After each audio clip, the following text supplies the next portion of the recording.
ఒక అందమైన పల్లెటూరు. అక్కడ రామారావు అనే ఒక మధ్యతరగతి మనిషి ఉండేవారు. ఆయన కొడుకు కార్తీక్ కళ్ళు ఎప్పుడూ పెద్ద పెద్ద కలలు కనేవి. నగరానికి వెళ్ళి వ్యాపారంలో రాణించి గొప్పగా ఎదగాలన్నది కార్తీక్ కోరిక. మరి కార్తీక్ తన లక్ష్యాన్ని ఎలా చేరుకున్నాడో ఈ కథలో చూద్దాం. ఒకరోజు రామారావు గారు పాత పద్ధతిలో పొలంలో పనిచేసుకుంటూ ఉంటే కార్తీక్ కొత్త పద్ధతిలో మట్టిని పరీక్షిస్తూ ఉంటారు. రామారావు గారు కార్తీక్తో ఇలా అంటారు. వరే కార్తీక్, ఆ ఫోన్ తీసి పక్కన పెట్టి కాస్త గట్టుమీద మట్టి వెయ్యి. నాన్నా, ఈ గట్లు మట్టి కాదు. నేను సిటీకెళ్ళి పెద్ద బిజినెస్ మ్యాగ్నెట్ అవ్వాలి. వ్యవసాయమంటే తక్కువనుకుంటున్నావా? తిండి పెట్టేది ఇదే కదరా. తిండి పెడుతుందిగాని జేబు నింపడం లేదు నాన్నా. ఇక్కడ ఎంత కష్టపడినా ఏటా అదే అప్పు. సరే, నీ ఇష్టం. ఏదో ఒకటి చేసి బాగుపడు. ఇంట్లో అంజలి రీల్స్ చేసుకుంటూ ఉంటుంది. శాంతమ్మ వంట చేస్తూ విసుక్కుంటుంది. కార్తీక్తో అంజలి ఇలా అంటుంది.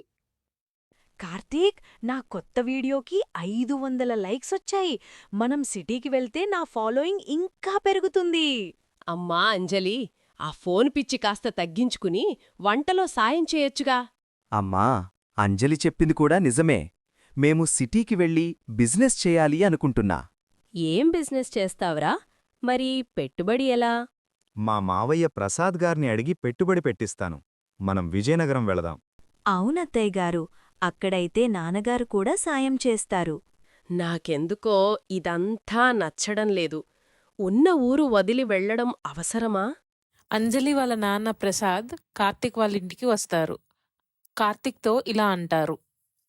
ఏరా అల్లుడు, సిటీలో బిజినెస్ చెయ్యాలని అనుకుంటున్నావంట. అమ్మాయి చెప్పింది. సరే మరి, సిటీకొస్తావా? అక్కడ బిజినెస్ అంటే ఆషామాషి కాదు. ఏ బిజినెస్ చేస్తావు? మావయ్య, పల్లెటూరి ఆర్గానిక్ బియ్యం, పప్పులు సిటీలో అమ్ముతాను. ఫ్రెష్గా ఉంటే జనం క్యూ కడతారు. ఐడియా బావుంది. ఇదిగో, ఇది నా వంతు పెట్టుబడి. చెక్కిస్తాడు. కాని ఒక షరతు. ఏంటది మావయ్య? వచ్చే సంక్రాంతికి నేను నీ ఇంటికి వస్తాను. అప్పుడు నువ్వు ఎంత ఎదిగావో నాకు చూపించాలి. కార్తీక్, అంజలి పల్లెటూరు నుంచి సిటీకి వచ్చి ఒక ఆర్గానిక్ షాప్ ఓపెన్ చేస్తారు. కార్తీక్ బిజీగా ఉంటాడు. అంజలి షాప్లో కూడా రీల్స్ చేసుకుంటూ ఉంటుంది. కార్తీక్ అంజలితో ఇలా అంటాడు. అంజలి, చూసావా? బిజినెస్ సూపర్ హిట్ అయింది. అవును, నేను చెప్పానుగా నా సోషల్ మీడియా ప్రమోషన్ వల్లే కస్టమర్లు పెరుగుతున్నారని. మొదటి ఏడాదిలోనే మావయ్య ఇచ్చిన అప్పు కూడా తీర్చేస్తాను. ఈసారి సంక్రాంతికి నాన్న వస్తున్నారుగా, పక్కగా ప్లాన్ చేద్దాం. ఖచ్చితంగా. మన రేంజ్ ఏంటో చూపిటా.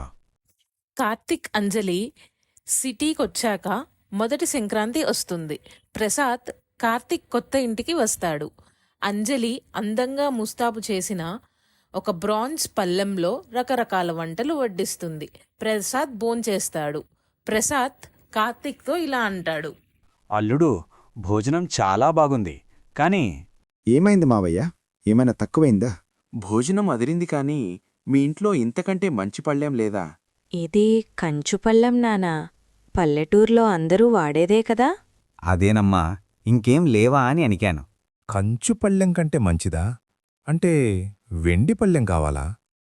లక్షలు సంపాదించే అల్లుడిని మామయ్య పళ్ళెం గురించి ఎందుకు అడిగారు? కంచు పళ్ళెం కంటే గొప్పది ఏ పళ్ళెం? వచ్చే ఏడాది కార్తీక్ మావయ్యకి ఏ పళ్ళెంలో వడ్డిస్తారు? ఇవన్నీ తెలుసుకోవాలంటే పార్ట్ 2 చూడండి.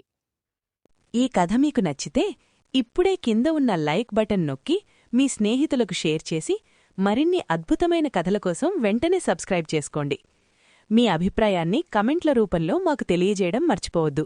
మేము మీకోసం ఎలాంటి కథలు తీసుకురావాలో మాకు కమెంట్స్లో తెలియజేయండి.